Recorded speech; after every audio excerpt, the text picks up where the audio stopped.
बहुविध परितोष बाष्पपूरस्फुट पुलकाङ्गितचारुभूमिं चिरपदपलकाङ्क्षि सेव्यमानां परमसदाशिव भावनां प्रपद्ये।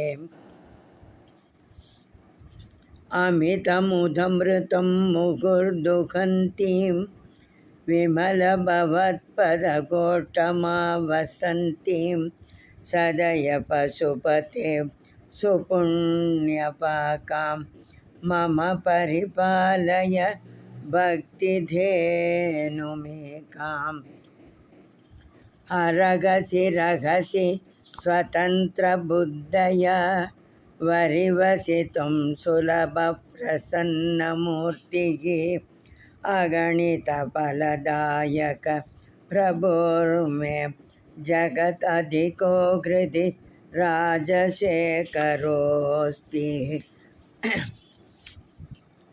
जटता पशुता कलङ्किता कुटिलचरत्वं च नास्ति मयि देव अस्ति यतिराजमौळे भवदाभरणस्य नास्ति किं पात्रम्।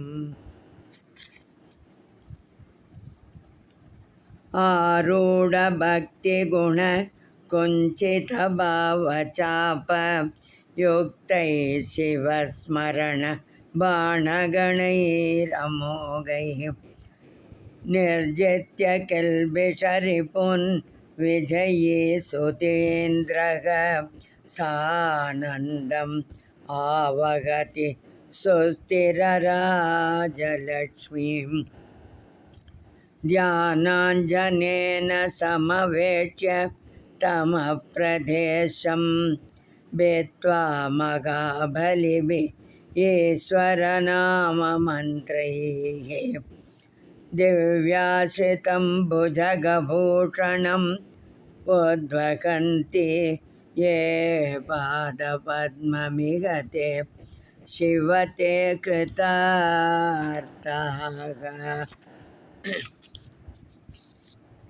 भूतारताम्बुधवगत्यदपेक्षया श्रीः भूतार एव किमतः सुमते लभस्व केतारमाकलितमुक्तिमहौषधीनां पादारविन्दभजनं परमेश्वराय।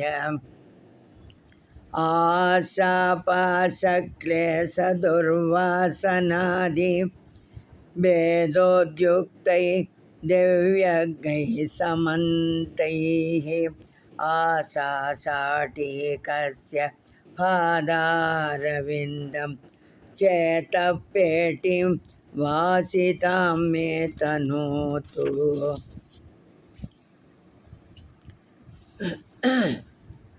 कल्याणिनं सरसचित्रगतिं सवेगं सर्वेङ्गितज्ञम् अनघं ध्रुवलक्षणाढ्यं चेतस्तुरङ्गम् अधिरोह्य चरस्मरारे नेतः समस्तजगतां वृषभाधिरूढ।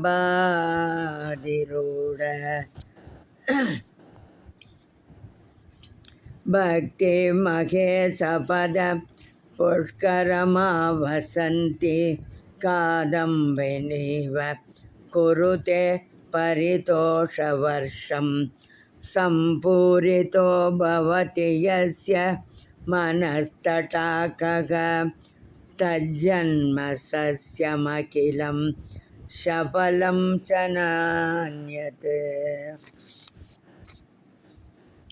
बुद्धिस्थिरा भवितुम् ईश्वरपादपद्मं सक्तावधूर्विरगणीव सदा स्मरन्ति सद्भावना स्मरणदर्शनकीर्तनादि सम्मोहितेव शिवमन्त्रजपेन विन्ध्ये।